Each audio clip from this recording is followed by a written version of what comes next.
বাংলাদেশের অন্তর্বর্তীকালীন সরকারের ৮ জন উপদেষ্টার বিরুদ্ধে এসেছে ভয়ঙ্কর অভিযোগ। সীমাহীন দুর্নীতির প্রমাণ আছে, অথচ কোনো ব্যবস্থা নেই। এই দাবি করেছেন সাবেক সচিব ও বিএনপি চেয়ারপারসনের একান্ত সচিব ABM আব্দুস সাত্তার। তার কথায় উঠে এসেছে এমন কিছু তথ্য যা শুধু প্রশাসন নয়, গোটা রাষ্ট্র ব্যবস্থার নৈতিক সংকটকে উন্মোচন করে। আজকের ভিডিওতে আমরা এই অভিযোগ, রাজনৈতিক প্রেক্ষাপট এবং এর ভবিষ্যৎ প্রভাব নিয়ে বিশ্লেষণ করব।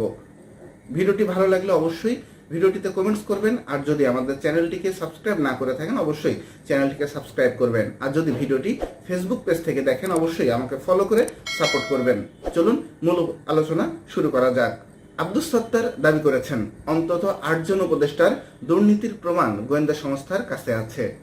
একজন উপদেষ্টার APS এর অ্যাকাউন্টে 200 কোটি টাকা পাওয়া গেছে, কিন্তু কোনো ব্যবস্থা নেওয়া হয়নি। গুরুত্বপূর্ণ পদে নিয়োগ ও বদলির জন্য এই উপদেষ্টাদের সঙ্গে যোগাযোগ ছাড়া কিছুই হয় না।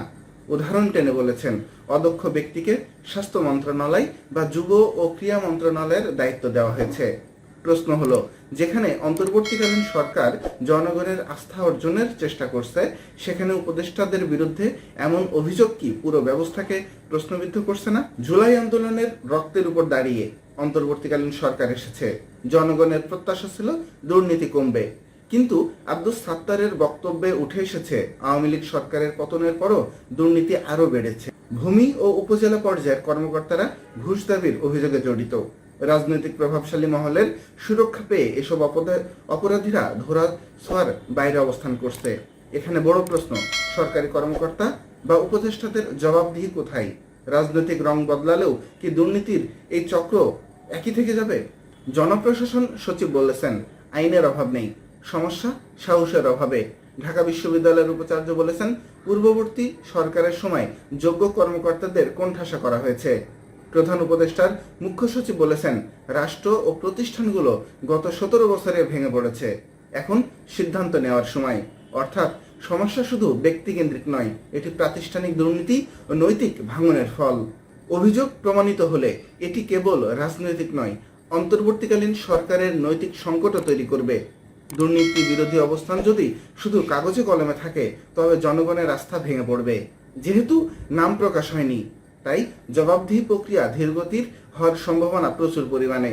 বিএনপি, আওয়ামী লীগ বা অন্য রাজনৈতিক দল যেই ক্ষমতায় থাকুক, প্রশাসনের নিরপেক্ষতা ছাড়া দুর্নীতি বন্ধ হবে না কখনো। অতএব এখনই স্বচ্ছ তদন্ত, প্রকাশ্য রিপোর্ট এবং দায়ীদের শাস্তি নিশ্চিত না করলে আগামী দিনের অন্তর্বর্তী সরকারও ইতিহাসে অবিশ্বাসের প্রতীক হয়ে যাবে। বাংলাদেশ আজ এমন এক মোড়ে দাঁড়িয়ে আছে, যেখানে দুর্নীতি বিরোধী লড়াই শুধু স্লোগানে সীমাবদ্ধ থাকলে চলবে না, এটি হতে হবে বাস্তব। আর সেটির শুরু হোক এই ৮ উপদেষ্টার অভিযোগের পূর্ণাঙ্গ তদন্ত দিয়ে। আপনার মতে এই অভিযোগ কি রাজনৈতিক নাটক নাকি সত্যিকার দুর্নীতির প্রমাণ?